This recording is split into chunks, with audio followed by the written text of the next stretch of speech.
Добар ден! Летото секогаш асоциира на безгрижност и во тој дух го започнуваме новото издание на Автомагазин, каде на самиот почеток ќе ве однесеме на езерото Комо, каде се одржа годинешниот конкурсо дел елеганца Вила ди Есте, каде што се прославува не само естетиката, туку елеганцијата на живеењето и се разбира имагинацијата на иднината. Исто така ќе одвоиме простор за еден од најскапите автомобили на светот, кој е направен само во еден примерок. Ни доаѓа од погоните на Rolls-Royce и чини 10 милиони евра, а денеска на тест го имавме и Golf 7 во својот рестайлинг со 1,6 литрен TDI мотор. Нема да ви ги откриеме другите содржини кои ги подготвивме во Автомагазин, затоа останете со нас во следните 30 минути.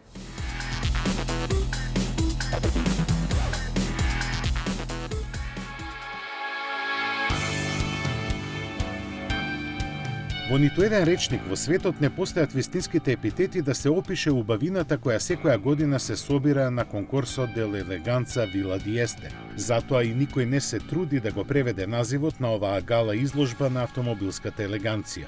Нејзиниот култен статус е резултат на континуирана работа од 1929 година. За правилата за учество попрво би рекле дека се прецизни отколку строги, но во ниту еден случај лесни за исполнување. Затоа и се што ќе се појави на неа заслужува награда. Учесниците и одбраната публика знаат да го ценат тоа и со историски коректната гардероба создаваат единствена атмосфера. Годинава темата беше околу светот за 80 дена возење низ времето на рекорди. Секој од класичните возила на 2 или 4 тркала имаше оставено успешна трага во спортот или постигнато некој рекорд.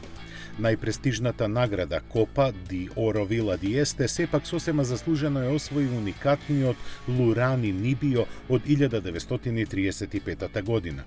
Отворениот едносет воодушеви со перфектната состојба во која се наоѓа и фасцинантната надпреварувачка историја што е има оставено зад себе. Жирито беше восхитено и од специфичниот италијански дизајн на прототипот Алфа Ромео Джулиета SS од 1957 година, која беше прогласена за најдобар автомобил на шоуто. Елегантните и складни линии на каросеријата како резултат на 3 аеродинамични истражувања и во тоа време, и сега, после 60 години, ја сместуваат оваа убавица меѓу стварноста и фикцијата. Во неа пак дебело навлегува Рено Трезор, кој е прогласен за најубав концепт. Прилично радикален беше и моторциклот на иднината на BMW, кој последнава деценија е покровител на овој спектакуларен настан што и годинава ги надмина очекувањата. Уживајте во едноставната синтеза на минатото и иднината, видена низ објективите на брегот на езерото Комо.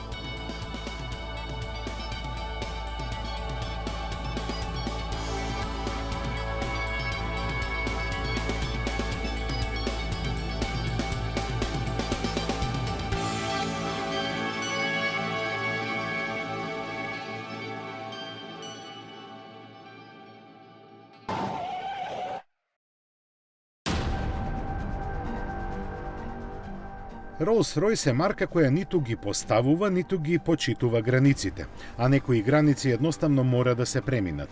Не ни треба Гинис за да заклучиме дека нивниот најнов модел е најскапиот нов автомобил на светот, бидејќи чини неверојатни 10 милиона фунти. Наречен е Sweptail и направен е само еден примерок од него, втор нема да има. Приказната за овој уникат започнува пред 4 години, кога еден неименуван клиент побарал од Rolls-Royce да му направат автомобил само за него, но имал еден услов и тој активно да учествува во неговиот развој. На почеток скептични, британците сфатиле колку е сериозен кога ги погледнале неговите прецизни и специфични барања. И така цели 4 години тој бил дел од тимот со кој заедно е создаден новиот прескап убавец. Само на финалната монтажа 60 луѓе имаат работено 400 часа. Се забележува дека инспирација за дизајнот се луксузните јахти, од каде се преземени неколку решенија. Покрај маската со аристократска големина, на На предниот дел се истакнуваат и двете единечни светла. Задниот дел има уникатен изглед кој му дава силуета со необични и масивни пропорции. Големиот и заоблен панорамски покрив создава идеален амбиент во кој доаѓа до израз минималистичкиот интериер со детали инспирирани од историјата на марката. Најфината кожа, одбраното дрво и останатите благородни материјали се подразбираат. Доведен до совршенство, овој голем двосет е персонализиран до последниот детал. Како илустрација ќе го наведеме специјалниот ладилник во централната конзола со шиша шампањско од годината на раѓањето на неговиот сопственик и две кристални чаши. Посебен механизам со притисок на копче го поставува шишето под вистински агол за да може полесно да се дофати со раката. Во внатрешноста има и неколку скриени прегради за актовка, лаптоп и други рачен багаж. Дури и регистарските таблички, чии бројки се направени од полиран алуминиум, се интегрирани со каросеријата. Ако тоа воопшто е битно, за механичката основа се земени алуминиумската архитектура и 6,75 литарскиот V12 мотор од Phantom Coupe.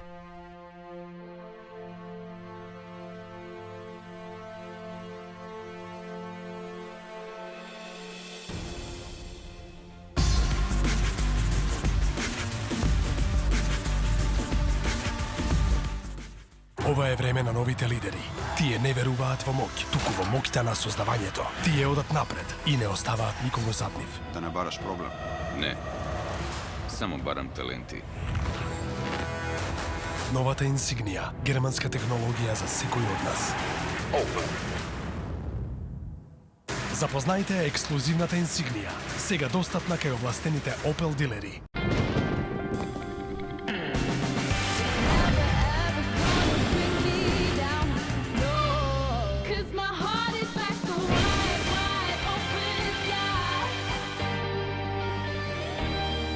Неодолива понуда за Peugeot 208 и Peugeot 2008. Ве очекуваме! Знам дека го сакам. Но дали го заслужувам?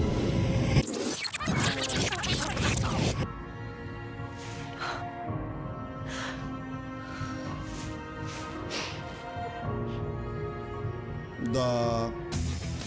Ви го представуваме новиот Фокус со ST Line опрема. Возењето кое е неверојатно, речиси дефинитивно го заслужувате. Се почнува со страста.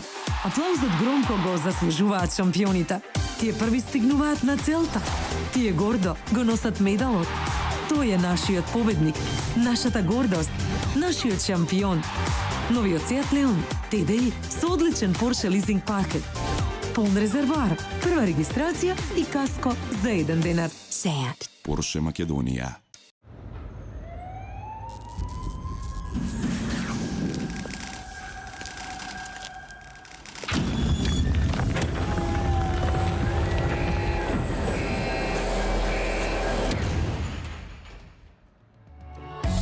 Авангардната градска или патувачка убавица ќе се паркира во мојот двор.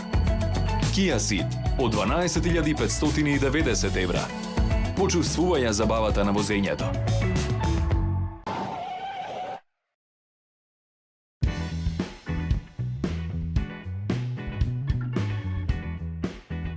После американците, Volvo и на европјаните ќе им го продава S90 произведен во Кина. Првите примероци на овој модел веќе тргнаа наваму и тоа натоварени на воз. На долгиот пат од Кина до стариот континент на почеток ќе биде испраќена по една композиција неделно. Секоја ќе транспортира по 120 автомобили кои во текот на патувањето ќе се наоѓаат во специјални контейнери. Примарна причина за одлуката на Volvo да се користи железнички превоз од Кина до тука е пократкото потребно време. Според нив, транспортот на автомобилите со брод трае 3 пати повеќе. Швеѓаните наведуваат дека на овој начин значително ќе придонесат и за намалување на глобалните емисии на јагленород диоксид. Volvo постепено ќе го сели производството на својата најголема лимузина во Кина, така што наскоро и на швеѓаните ќе им бидат испорачувани кинески автомобили. Од почетокот на годинава до сега Volvo во Европа има продадени околу 7000 примероци од S90.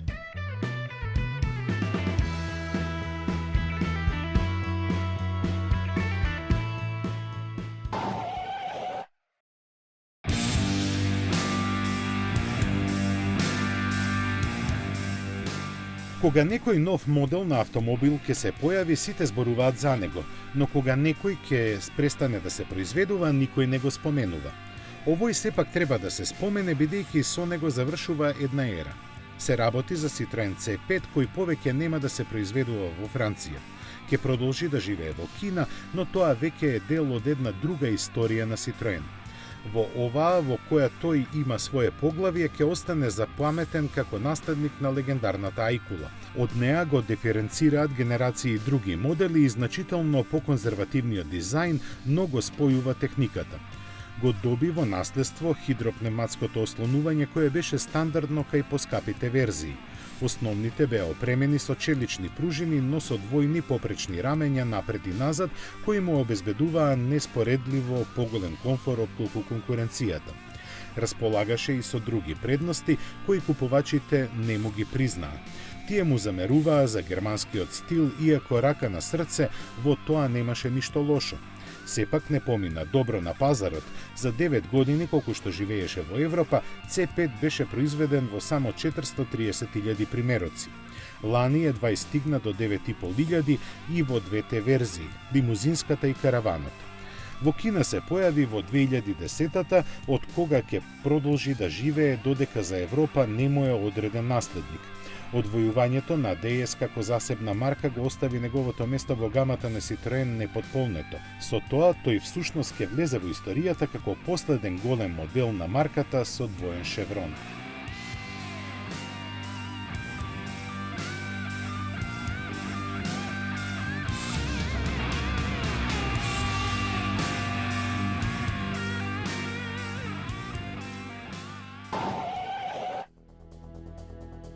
Електропогонот во автомобилите не е ништо ново, а тој ги осваја и двете тркала. Една калифорнијска компанија веќе 15 години е сконцентрирана на развој на електричниот погон на двете тркала, а со своите 6 модели несомнено е дека ќе има голем интерес и на европскиот пазар доколку се појави. Од другата страна пак на Калифорнија преку Пацификот се наоѓа Јапонија, а во Јапонија се наоѓаат погоните на Mazda. Овој јапонски производител упорно се држи до технологијата на ванкел моторите и најавува ново усовршување на овие мотори и се разбира нова генерација на купеа.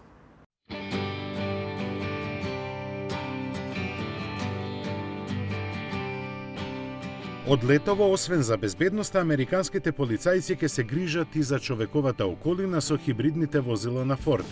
Основата е моделот Fusion, за оваа намена официјално наречен Police Responder Hybrid. Тој во однос на стандардниот патролен автомобил има значително помала потрошувачка на гориво. Во Ford проценуваат дека годишно ќе се заштедат околу $4.000 по возило. Посебно интересна за полицајците е можноста за тивко возење, бидејќи овој автомобил може да се движи само на струја со брзина до 96 км на час. Заради потешките услови на работа, опремен е со засилено ослонување и специјални пневматици. Ford не ги објавува неговите перформанси, но тие најверојатно се истите како и кај стандардниот Fusion Hybrid. Максималната брзина од 187 км на час и забрзување до 100 за 9,2 секунди.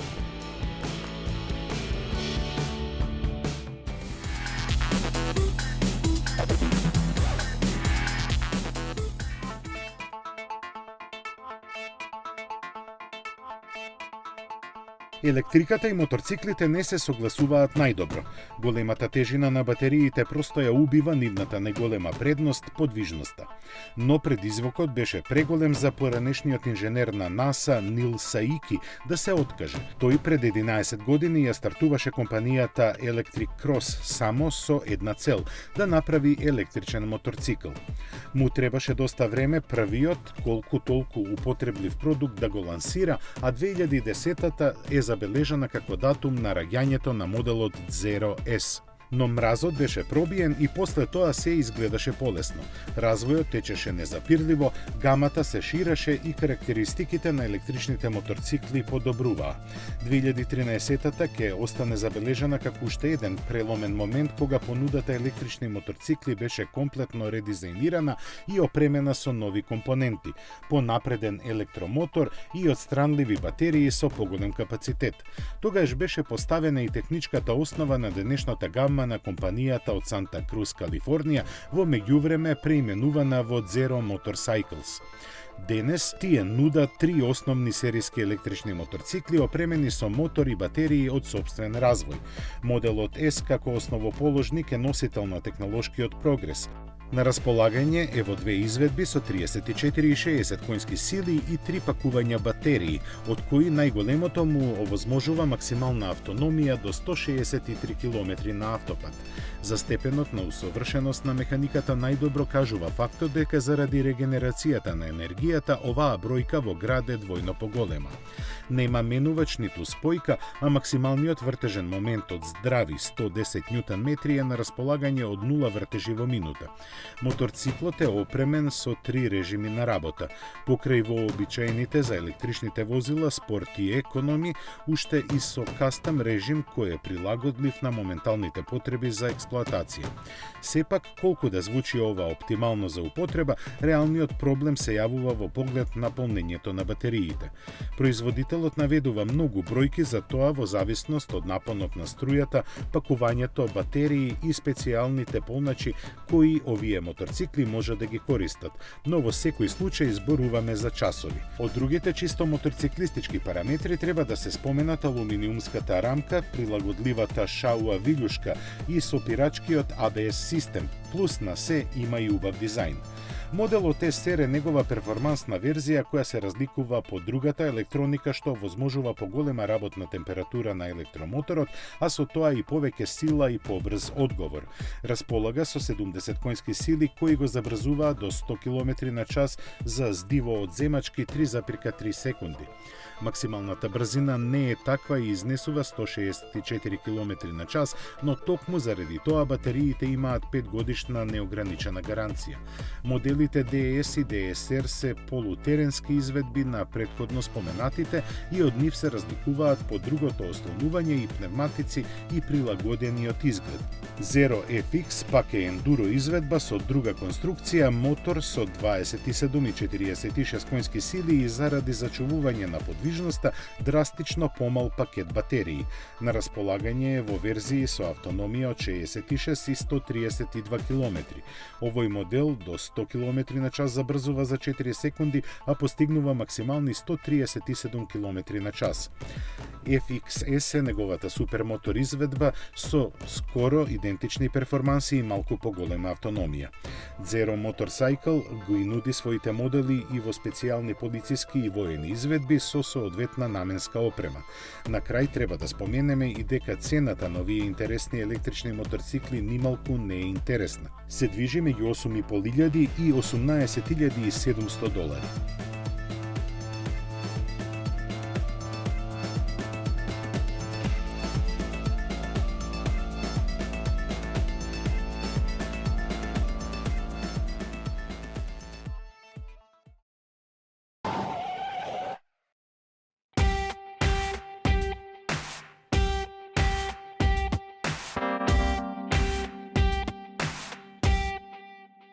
Доскоро Mazda беше единствената марка во светот која произведуваше возила со ротациони ванкел мотори. Сега нив никој не ги произведува, но по се изгледа тоа наскоро ќе се смени бидејќи јапонците со години го најавуваат нивното реинкарнирање. Првиот свој автомобил со ротационен мотор Mazda го представи точно пред 50 години. Тоа беше елегантниот двосет Cosmo Sport 110S, кој беше произведен во само 1176 примероци. Сите беа склопувани рачно по еден дневно. Влезе во историјата како прв од низата модели на Mazda со ваков мотор, но и како иницијатор на трансформацијата на марката. Ги постави насоките по кои Mazda од производител на комерцијални возила и мали автомобили прерасна во возбидлив и единствен бренд. Неговиот спортски дух е пренесен во генерација автомобили наменети за оние што уживаат во возењето. Покрај неспорната убавина, токму уникатната технологија направи Космоспорт да биде идеален за таков монументален пресврт. Mazda не беше првата марка која серијски произведуваше возила со ротационен мотор, но остана и единствената.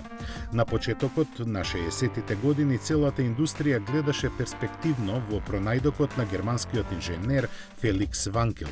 Лиценци за него набавија сите големи производители од Алфа Ромео до Ролс Ройс. Повеќето направија прототипи за тестирање, но само ретки од нив пуштија по некој модел на пазарот.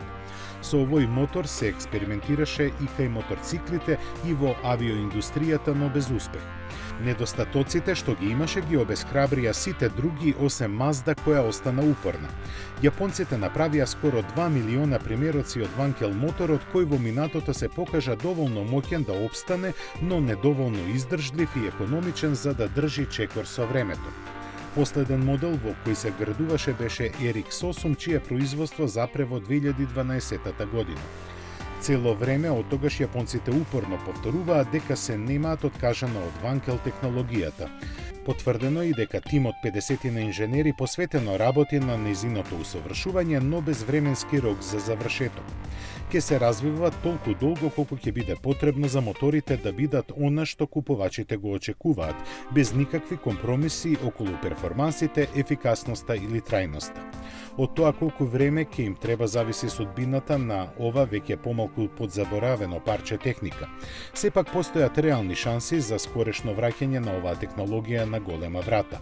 Mazda би можела наскоро да започне со производство на нова генерација вакви агрегати.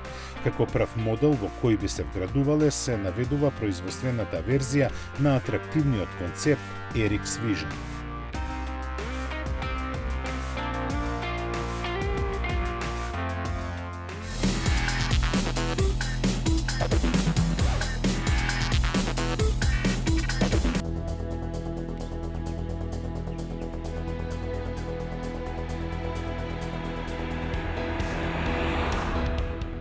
Како што најавивме на самиот почеток на емисијата, денеска на тест го имаме Golf 7-та генерација, која доживеа неодамна свој рестайлинг.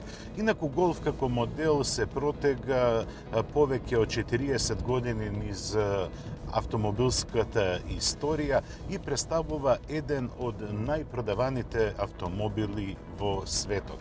Исто така, не само што е најпродаван, туку е и најконтроверзен. Голфот може да го сакате или да го мразите. Трето не постои. Јас сум еден од ретките кои има амбивалентни чувства кон голфот.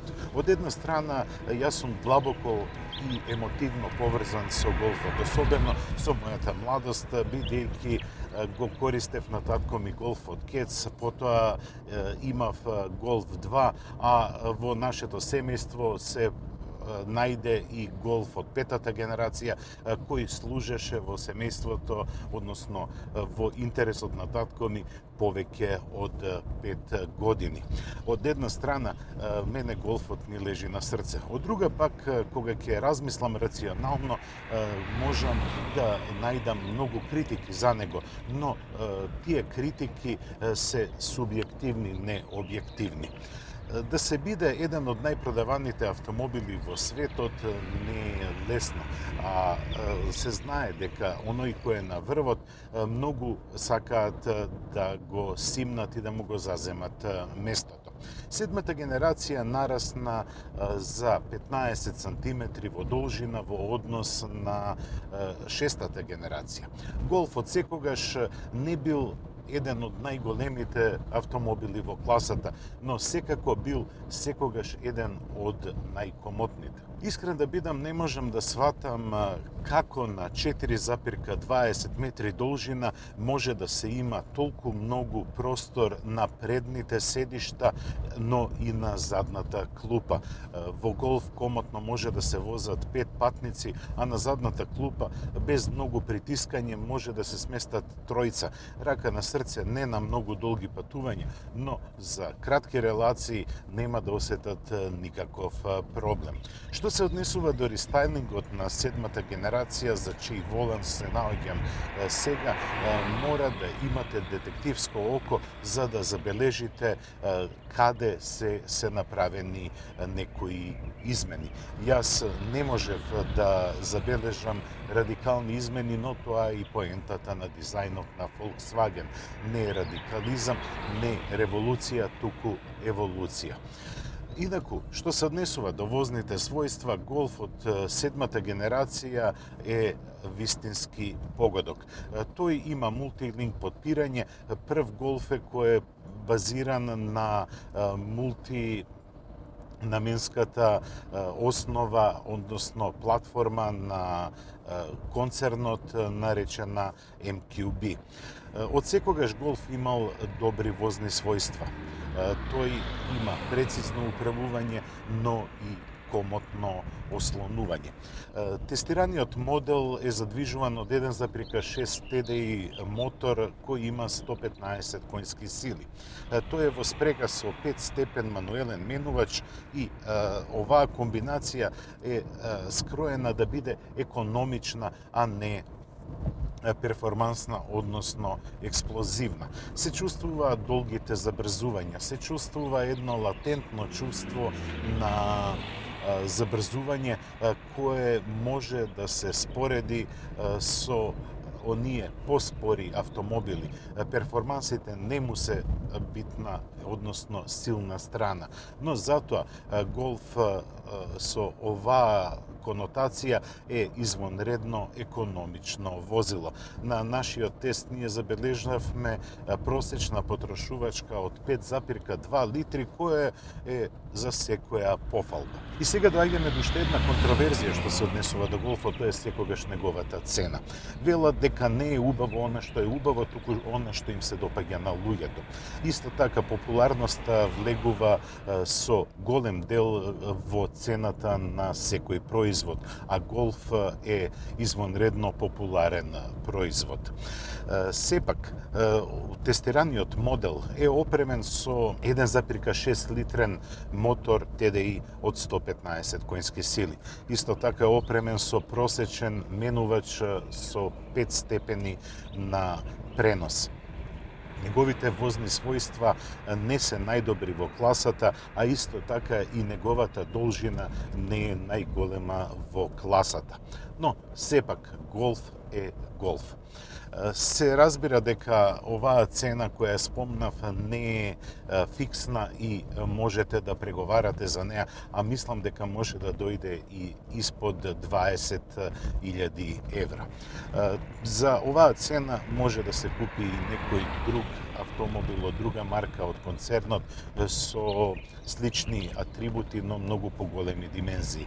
Но сепак, Golf е автомобил кој влева извонредна сигурност не само што се однесува до квалитетот и долготрајноста, туку влева сигурност и во пазарот на половни возила, бидејќи неговата цена секогаш била повисока од останатите конкуренти, па затоа и неговата популарност на пазарот за половни возила е висока.